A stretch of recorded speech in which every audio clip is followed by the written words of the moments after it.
العالمين وصلى الله وسلم على سيدنا وحبيبنا ونور قلوبنا محمد وآله وصحبه. Assalamu alaikum wa rahmatullah.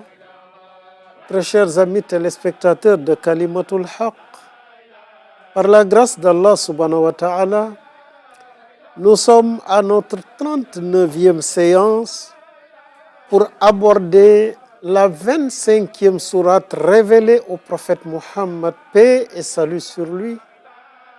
Je veux dire la sourate Al-Qadr, le destin ou la prédestination. Sourate qui occupe la 97e place dans le Coran. Mbokk yi ci mbaaxu yàlla subhanahu wa ta'ala ñu daje ci suñu fanweer ak juróom-ñeenteelu jataay ci Kalimatul Haq war dal nag ñaar fukk ak juróomeelu saar boo xam ne moom moo wàcc ci yonent bi alayhi salaam xasaba tartib muy suratul qadr. saar boobu boo demee ci mushaf bi ci téere bi moom mooy juróom-ñeen fukk ak juróom-ñaareelu saar. Al-Qadr, cette sourate nous explique le rapport qu'il y a entre le destin ou la prédestination et le Coran. Al-Qadr, c'est-à-dire le destin, est le 6e dogme de la foi.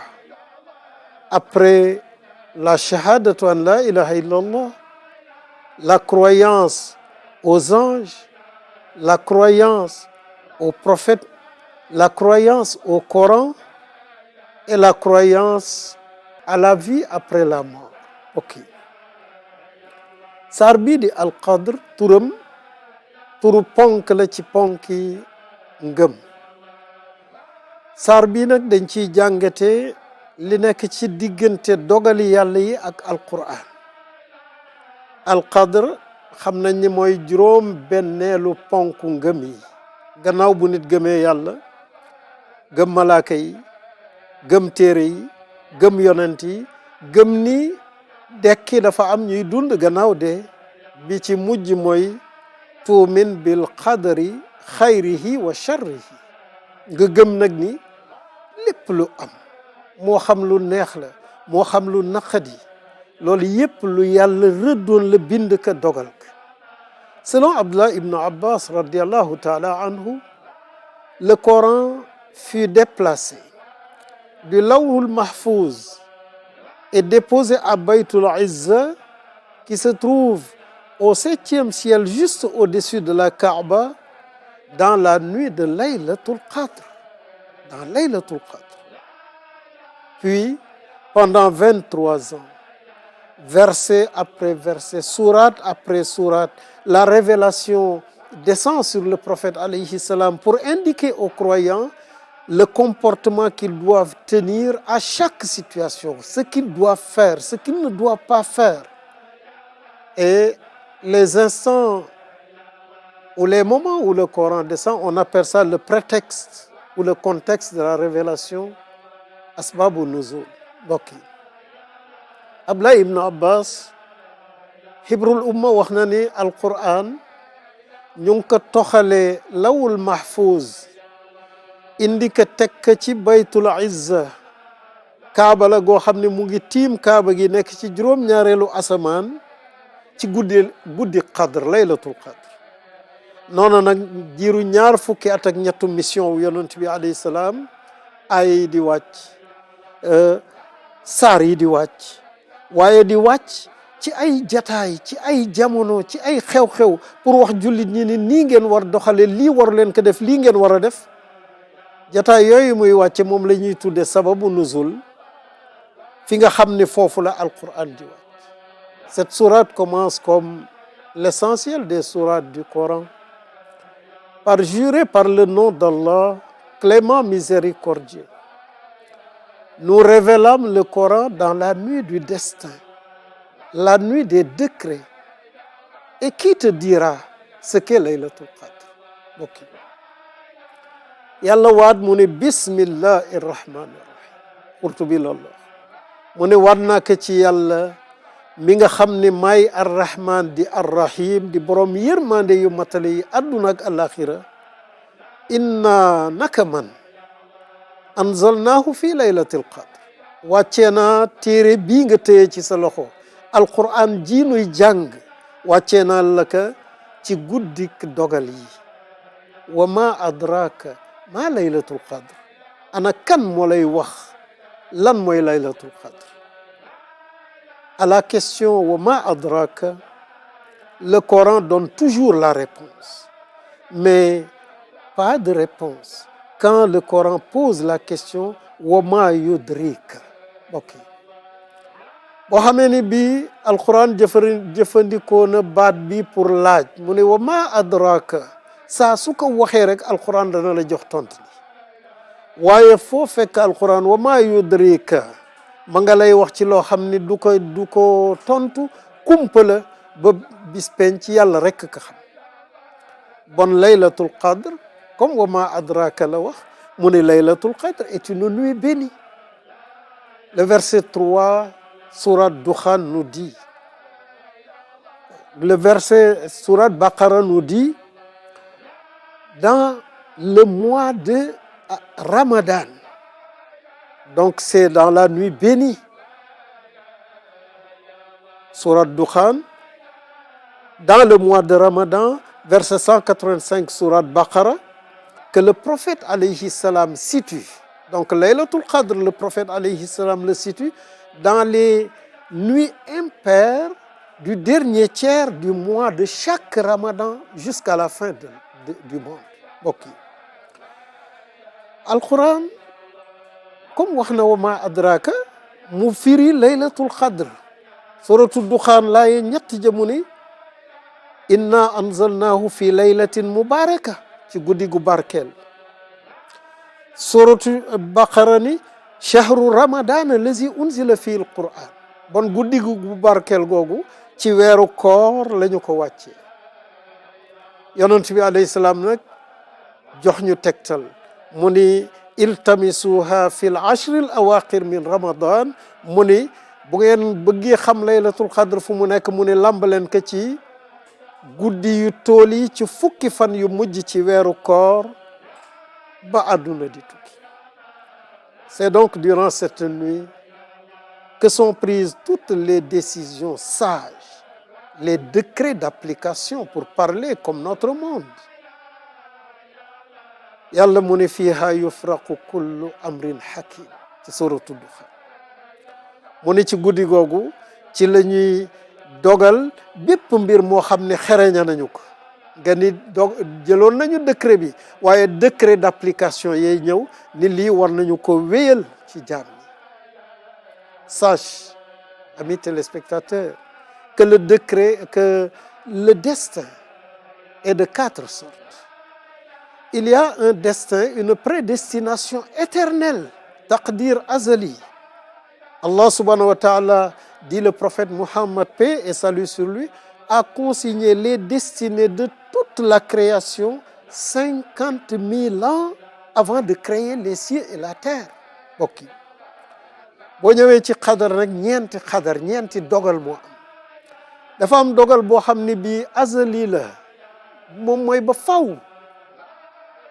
yonent bi alayhi salaam mu ni yàlla bind na dogalu lépp maqadirul xalaa'iq qabla an yaxluqa samawati wal ard bi 50,000 sana mu ni juróom fukki junni at avant yàlla di bind asamaan ak suuf bind na lii xew ci jaam ñépp deuxième prédestination c'est la prédestination individuelle pour chaque homme des prédestinations qui est consignée dans le ventre de la mère ñaareel bi xadar mooy taqdir umri kooku nag bi nisba li bani adam kooku par rapport ak doomu aadama ji ak jinne yi boo xamee ni bii malaaka baa ngi wal ruu ci biiru ndeyam ci moom ci lay bindaale li ñu dogal ci moom la troisième prédestination est la prédestination annuelle taqdir hawli et cette prédestination se fait justement la nuit de Laylatul Qadr mbokk yi ñetteelu dogal yi mooy dogal boo xam ne par at la at mi li ci war a am loolu nag yàlla subhanahu wa taala mu ngi koy dogal ci guddi laylatul qadr. Quatrième prédestination, c'est la prédestination quotidienne, minute, seconde par seconde, minute par minute. Allah subhanahu wa ta'ala dit dans sourate Ar-Rahman au verset 29, tous ceux qui sont dans les cieux et sur la terre implorent Allah. À chaque instant donc, il traite des affaires. Mbokk yi ñeenteel bi nag mooy dogal bi nga xam ni saa su ne tarfatul ayn bu ne yàllaa ngi ci mbir di ko dogal. wax na ko suratul rahman mu ne yasalu man fi samawati wal ard ba tax kulla yawmin huwa fi sha'nin mu ne ñi ci asamaan yeeg suuf yëpp ñu ngi yaakaar borom bi kenn ku nekk di ko wax soxla naa lii musal ma ci lii defal ma nangam mu ne looloo tax yàlla subhanahu wa taala saa su ne seconde bu ne tierce bu ne mu ngi ci mbir di dogal ay mbir di ko doxal suratul rahman. Ainsi Allah ne dort pas, dit le prophète Mohammed, paix et salut sur lui. Il ne convient même pas qu'il somnole, car nuit et jour, en toute justice, Allah subhanahu wa ta'ala est en train de rétrograder ceux-ci, d'élever en grade ceux-là, chacun, bien sûr, selon ses actes. Actes témoignés par kiramun katib. Mbokk yi noonu ngay fekk bon yàlla wax na que laa taaxuzuhu sinatun wala nawmu du nelaw yonent bi alayhi salaam mu ni yàlla laa yanbaghi lahu an yanaam dafa yeeyul ci moom sax muy dajent ak di gëment ndax moom saa su nekk ci maandu teem mu ngi wàccee ñii di yéege ñii di fal ñii di folli ñii di jox ñii di foqati ñii ci seeni loxo waaye jëfu bëccëg yi bala muy yéeg mu ngay traité yu guddi yi bala yu guddi yi di yéeg yu bëccëg yaa ngi dox waa mais bon yàlla nga ni du noppalu ndax du sonn heureusement que yàlla du sonn. Et Souratul Qadr parle de la prédestination annuelle, de ce qui va être validé pendant l'année, de ce que l'ange avait écrit pour chacun de nous quand nous étions dans le ventre de notre mère. Mbokk yi saar bi di Souratul Qadr bon dogal bi nga xam ne moom la ci yàlla di wax mooy dogal xawli bi nga xam ne par at la li malaaka bi bindoon fekk doomu aadama jàngi ci biiru ndeyam yàlla tànn ci loo xam ne da ko koy wéyalal ci at mii nag la koy dogalal nangam bi. Et Sourate Dukhan dit nous le révélâmes en une nuit bénie, le Coran. Nuit pendant laquelle, dit Sourate Ar-Ra'd, verset 39, Allah abroge ou confirme ce qu'il veut de la programmation initiale, car lui seul a accès à l'écriture primordiale.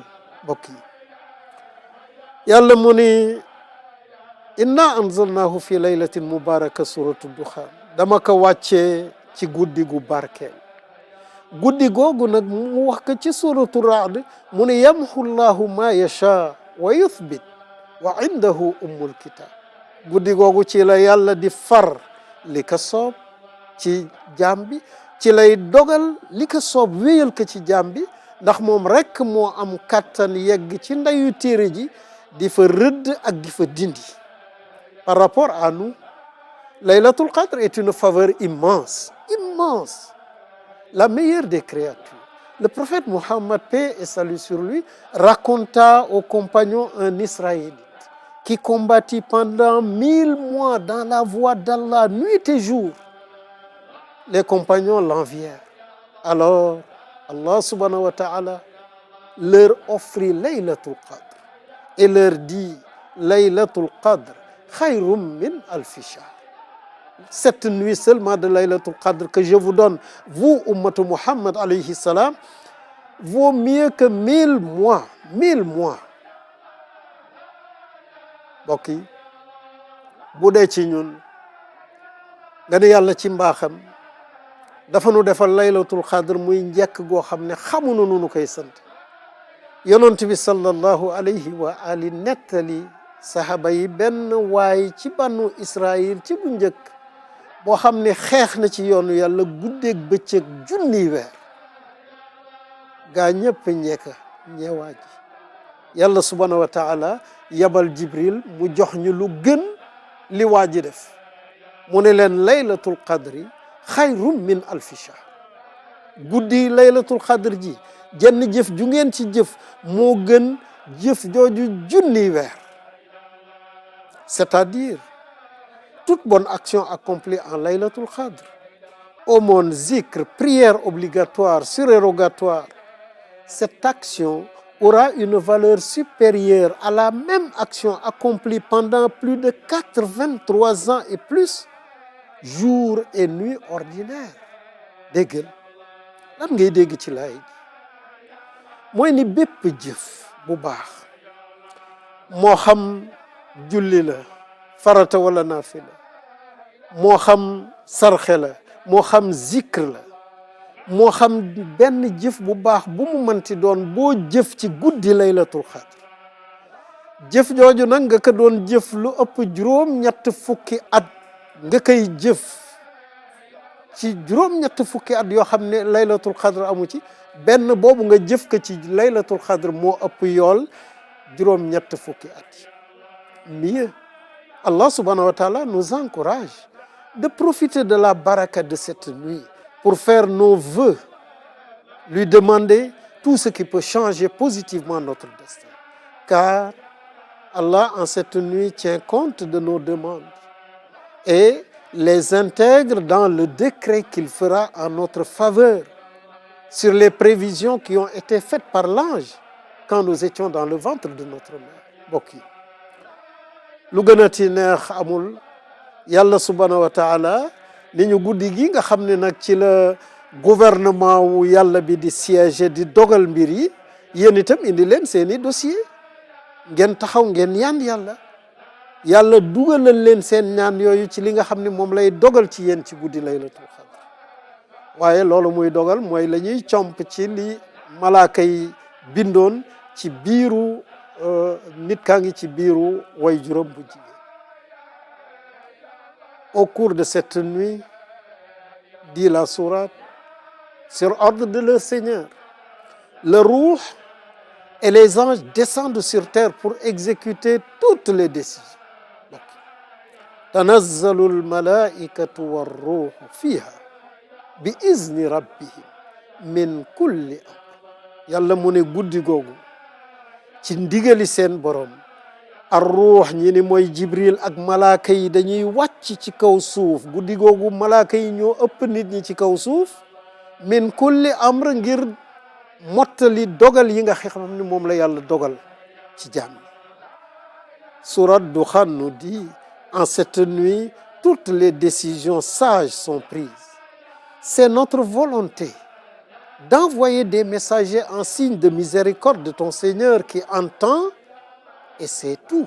Mbokk yi Sourate Dukhan faram fàcce ko mu ne fiiha yufraqu kullu amrin hakim amran min indina inna kunna mursilin rahmatan min rabbik.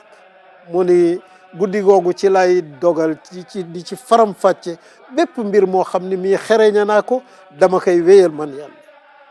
amran min indina waaye nag sa borom dong mooy dogal amul keneen kuy dogal de amul keneen kuy dogal. inna kunna mursilin ngir yërmande ma yabal ci yéen ay yonent ngir yërmande ma wàccee ci yéen malaaka yi defal leen guddi laylatul qadr. Cette nuit est une nuit de paix totale du crépuscule jusqu'à l'aube. yàlla mu ni salaamun hiya hatta matla'il fajr. mu ne guddi googu jàmm rek moo ciy dox timis booba fajar di xar. Amis téléspectateurs de Kalimatul Haq, ce que je retiens des 5 versets de sourate Al-Qadr, c'est la grandeur du Coran, c'est l'impact de la parole d'Allah subhanahu wa ta'ala dans le destin, dans la destinée des créatures que nous sommes. Mbokk yi yéen ñi ànd ak nun ci bis bu tedd bii ci Kalimatul Haq, li may jàpp man ci saar bii mooy dayoo Alquran darajey Alquran kaddug yàlla ak jeexitalam ci suñu dund ak suñu ëllëg. Le Coran est béni. Le Coran est béni. Et le Coran bénit tout ce qui touche à lui. La nuit de sa descente est bénie, Laylatul Mubarak. Le mois où il fut descendu est béni. Shahru Ramadan allazi unzila fihi al-Qur'an. Et le prophète alayhi salam dit du mois de Ramadan, un mois Mubarak. Atakum Ramadan, Shahrun Mubarak. Ramadan arrive. Voilà le mois béni. Mbokk yi Al-Qur'an dafa barkeel. Barke boobu Al-Qur'an am lépp lu ci laale ci njëkk rek da ngay barkeel. moo tax guddi gi ñu ko wàccee nekk guddi gu barkeel laylatul mubaraka. moo tax weer wu ñu ko wàccee jële ka lawul mahsuus tekk baytul izza mu nekk weeru barkeel. yonent bi alayhi salaam mu ne ataakum ramadan shahrun mubarak. mu ne ramadan a ngi ñëw de weeru barkeel wi ñëw. Les anges chargés du Coran sont honorés. Kiramin barara. Le prophète qui reçut le Coran est la meilleure des créatures. Le prophète Mohammed, paix et salut sur lui. Et la Oumma qui accepte de vivre selon le Coran est la meilleure communauté qui s'investit pour le bien-être de l'humanité dans sa globalité. Ok. Malaaka yi wàccee Al-Qur'an barkeel yàlla tudde leen kiraamin barara. yonent bi nga xam ne ci moom la Al-Qur'an wàcc mooy gën ji mbindeef di gën ci ulul azmi di gën ci lu yàlla am. umma bi nga xam ne nag moom moo nangu ñu wàccee ci moom Al-Qur'an mu topp Al-Qur'an waxuñu jullit bu ni jullit laa rek taxaw naan kuntum xayra ummatin yéen a ñi gën. déedéet yàlla mu ne yéen a ngi gën bu fekkente ne topp ngeen Al-Qur'an li mu santaane ngeen def ko li mu tere ngeen bàyyi ko bu boobaa da ngeen di dox ci njariñu adduna bi bon Al-Qur'an a ngi nii barkeel. boo ko xoolee ci suñu réew mi koo dégg ñu ko fii tudd te turam du dañ Al-Qur'an moo tax. amul kenn koo xam ne kii siiw na te Al-Qur'an siiwalu ko lu dul day suux rek. boo bëggee siiw ba àdduna di tukki da ngay topp ci Al-Qur'an. nu ñaan yàlla subhanahu wa ta'ala mu wërsëgal nu boole ñu ci ahlullahi ahlul Qur'an xawaasatullah. nu ñaan yàlla subhanahu wa ta'ala yal na yàlla doon suñu ndimbal. mbokk yàlla bu nu yàqu yàlla bu nu yàqu topp yàlla gën a jafe ci jamono yi nuy dund yal na nu ko yàlla yomb.